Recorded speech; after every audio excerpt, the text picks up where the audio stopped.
রাখো মারো, হাত তো মারো,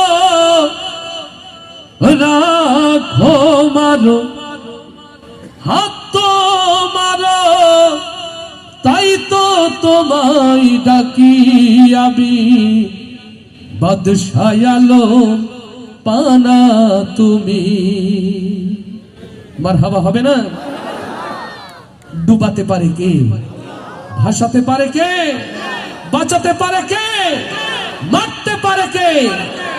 এই যদি হয় জামাত, এই যদি হয় আপনার আমার ঈমান, তাহলে আল্লাহর জমিনে বসে সিদ্ধান্ত নিতে হবে যে আল্লাহ বাঁচাতে পারে সেই আল্লাহই মারতে পারে, যে আল্লাহ ডুবাতে পারে সেই আল্লাহই যদি ভাসাতে পারে। বাকি জিন্দেগি আল্লাহর পথে চলতে রাজি আছি, কারা কারা তাকবীর ধ্বনি দিয়ে শোনা।